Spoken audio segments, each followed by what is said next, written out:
بسم اللہ الرحمن الرحیم۔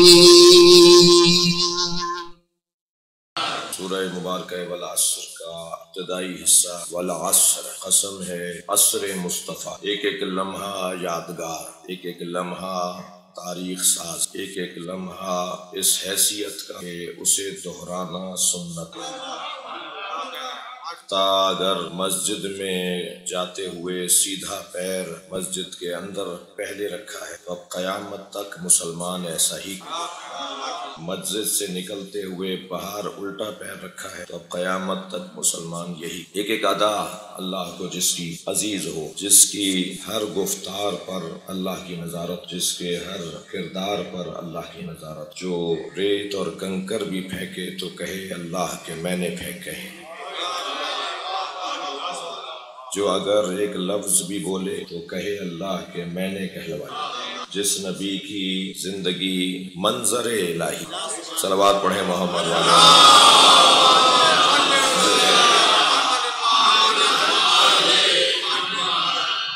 جس ذات کو اللہ اتنا عزیز رکھتا ہو کہ حسان ابن ثابت میں تو رضی اللہ تعالیٰ عنہ حسین کلام میں ان کی نعت میں ایک جملہ ہے کہ جس کا مفہوم یہ ہے، نعت فرماتے ہیں کہ اللہ نے اے مصطفیٰ تمہیں خلق کرتے ہوئے تم ہی سے پوچھا کہ کیسا بناؤں، تم بتاؤ کہ تمہیں کیسا بناؤں۔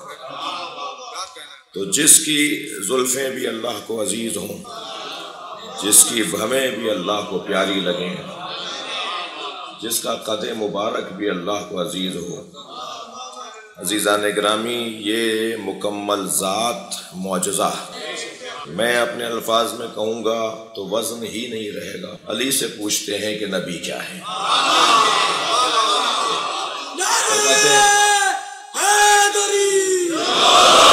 فرماتے ہیں لِكُلِّ عُضْوٍ عَلَى مُعْجِزَةٍ، اللہ نے نبی کے ہر عضو کو معجزہ عطا کیا، اور وہ کبھی بات ہوگی لیکن اس وقت میں تمیزی بیان سے گزر رہا ہوں۔ سرکار کا قد مبارک، شمائل مصطفیٰ پہ بات علیحدہ ہو اور شاید نہ ہو پائے اس دفعہ، شمائل مصطفیٰ کہ مولا علی فرماتے ہیں کہ جب مولا سے پوچھا کسی نے صف لنا نبینا یا امیر المومنین، یا علی ہمارے نبی بتائیں کہ کیسے تھے۔ اچھا عجیب حسن ہے کہ جو پوچھ رہا ہے اس نے نبی کو دیکھا تھا، پوچھنے والا وہ صحابی محترم ہے جس نے خود نبی کو دیکھا تھا، مگر بھائی دید بھی تو مختلف ہے، دیکھنے والا بھی تو مختلف ہے۔ تراہم ینظرون الیک وہم لا یبصرون، قرآن کی آیت تو بڑا ایک عجیب پیغام دیتی نظر آتی ہے۔ اے میرے حبیب تم نے دیکھا کہ یہ تمہیں دیکھتے ہیں اور نہیں دیکھتے؟ تراہم ینظرون الیک، تم نے دیکھا کہ ینظرون الیک، تمہاری طرف نگاہیں ہوتی ہیں، وہم لا یبصرون۔ صلوات پڑھیں ذرا محمد وآلہ محمد۔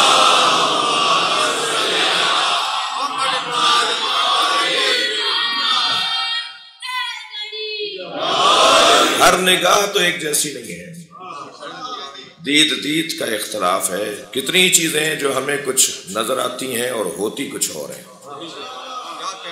جی نظر کچھ اور آتی ہیں اور حقیقت میں کچھ اور ہوتی ہیں۔ تو کیا کیا جائے کہ ان آنکھوں سے دیکھا جائے جو دھوکہ نہ کھاتی ہیں، اور وہ آنکھیں جو دھوکہ نہیں کھاتی وہ عزیزان گرامی چشم سر نہیں ہے، چشم سر تو دھوکہ کھاتی ہے۔ کیا کریں کہ چشم دل کھل جائے، اور جب چشم دل کھل جائے گی تو یہ آنکھیں بند بھی ہوں گی تو دیکھ رہی ہوں گی، یہ سو بھی رہے ہوں گے تو دیکھ رہے ہوں گے۔ لہٰذا جس علی کے دروازے پر آپ بیٹھے ہوئے ہیں وہ مکمل علی عین اللہ ہے، جی وہ اگر سو بھی رہے ہو تو اللہ کی آنکھیں۔ سرکار تو جہاں نماز پڑھا رہے ہیں، نماز کے درمیان تیسری صف میں دو صحابہ کرام میں تقدم و تاخر کا کوئی مسئلہ ہوا، نماز کے فوراً بعد سرکار نے انہی کو دیکھتے ہوئے رہنمائی فرمائی، تو انہیں اور وہاں موجود اصحاب کو یہ تعجب ہوا کہ سرکار نے یہ کیسے دیکھا کہ پیچھے کیا ہوا ہے، توجہ ہے بنات کی۔ تو تعجب سے کسی نے جب پوچھا تو فرمایا ہم جیسے آگے دیکھتے ہیں ایسے ہی پیچھے بھی دیکھتے ہیں۔ صلوات پڑھیں محمد وآلہ۔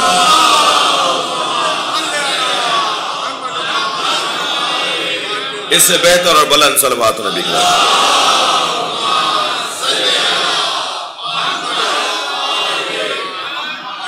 یا علی صف لنا نبینا کانی انظر الیہ، ایسے بیان فرمائے گویا میں نبی کو دیکھ رہا ہوں۔ تو مولا علی نے نبی کے شمائل بیان فرمائے، اور یہ بڑی مطول روایت ہے۔ ہاتھ سرکار کے کیسے تھے، ناخنوں کا ذکر بھی مولا علی نے فرمایا، بال سرکار کے کیسے تھے، بھویں اور پلکیں کیسی تھیں، سرکار کی بینی مبارک ناک کیسی تھی، سرکار کے کان اور کان کی لو کیسی تھی، سرکار کی آنکھوں سے نور کیسا نکلتا تھا، سرکار کے لب مبارک جب جدا ہوتے تھے تو دانتوں سے روشنی کیسی نکلتی تھی۔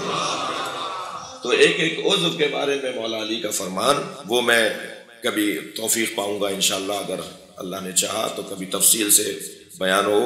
حسین روایت ہے اور نبی کی محبت میں اضافے کا سبب روایت ہے، مگر اس وقت بات آ رہی تھی تو میں نے سوچا کہ یہ جملہ آپ کو ہدیہ کر دوں کہ مولا فرماتے ہیں قد مبارک کے بارے میں کہ آپ کا قد کتنا بڑا تھا۔ جی میں یہ بات اس عزا خانے میں گزشتہ سے پیوست کر چکا ہوں کہ ادب اور احترام انسان کو ترقی عطا کرتا ہے، اور بے ادبی اور بے احترامی انسان کو آسمان سے زمین پر لا گراتی ہے۔ لہٰذا میں اپنے بچوں اور جوانوں سے کہوں گا کہ الفاظ کا استعمال کس کے لیے کیا کیا جا رہا ہے اس کا خیال رکھا جائے۔ جتنا ادب اور احترام کا خیال رکھا جائے گا اتنا ہی توفیقات میں اضافہ ہوگا، اور جتنی بے ادبی اور بے احترامی ہوگی اتنا ہی توفیقات سلب ہوں۔ انسان بہت سا کام کر سکتا ہوگا، نہیں کر پائے گا۔ ایک جوان میرے پاس آیا، کہنے لگا مولانا آج کلاس میں ہمارے استاد نے کہا کہ مولا علی کا قد چھوٹا، نقل قول کر رہا ہوں۔ تو میں نے بے ساختہ کہا تمہارے استاد کا قد چھوٹا ہے، تمہارے وہ انسان استاد کیسے ہو سکتا ہے جسے علی کا ادب نہ ہو؟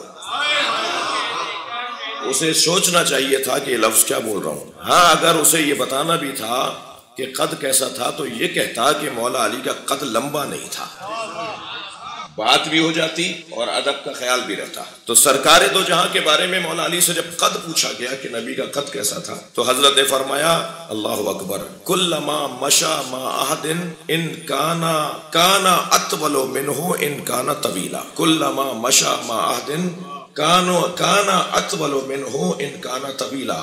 نبی مکرم جب کبھی کسی کے ساتھ کہ جس کا قد لمبا ہونے میں شہرت تھی، مثلا اس کا قد لمبا تھا، یہ مشہور تھا بڑے لمبے قد والا ہے، جب بھی سرکار دو جہاں کسی ایسے کے ساتھ چلتے تھے جس کا قد بہت لمبا تھا تو اس کا قد نبی سے چھوٹا نظر آتا تھا۔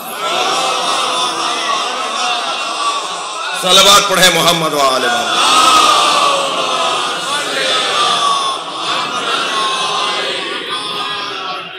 تو جس نبی کے ایک ایک عمل کو اور ایک ایک ادا کو اللہ یاد کر رہا ہو،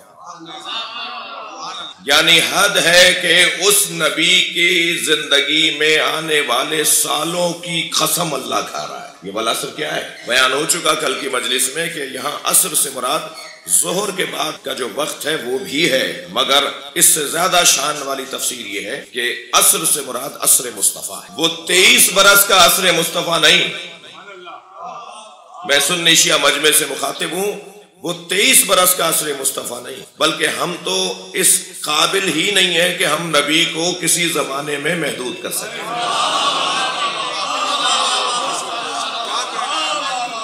23 برس کا نبی نہ ڈھونڈو، بلکہ اگر ظاہری حیات طیبہ پر ہی جانا ہے تو 63 برس تک دیکھو۔ نبی جب سے دنیا میں آئے کم سے کم تمہاری نگاہوں میں نبی ہونے چاہیے، اور اگر نگاہ مصطفیٰ اور نگاہ مرتضیٰ سے دیکھا جائے تو یہ اس وقت بھی نبی تھے جب آدم کی خلقت نہیں ہوئی تھی، میں اس وقت بھی نبی تھا جب آدم آب و گل کی درمیانی کیفیت میں تھا۔ اور عزیزان گرامی، بڑے بڑے دعوے کرنا بہت اچھی بات نہیں ہے، لیکن مکمل کوشش ہوتی ہے ہماری کہ جو بھی بات یہاں سے کی جائے وہ کسی اختلافی موضوع پہ نہ ہو، یعنی اس کا حوالہ، اس کی سند اس انداز سے پیش کی جائے یا کم سے کم ذہن میں ہو کہ اگر کبھی کسی کو کوئی الجھن ہو تو ہم دے سکیں کہ یہ نظریہ صرف شیعہ اور ایک خاص مکتب کا نظریہ نہیں ہے، بلکہ یہ مفاہیم دونوں طرف اور تمام مکاتب فکر نے کہ بزرگوں نے بیان۔ سرکار، میں نے شاید پہلی مجلس میں یا دوسری میں کہا تھا کہ علماء اہل سنت کے ہاں جو حدیث الفاظ کے مختلف فرق کے ساتھ بیان ہوتی ہے،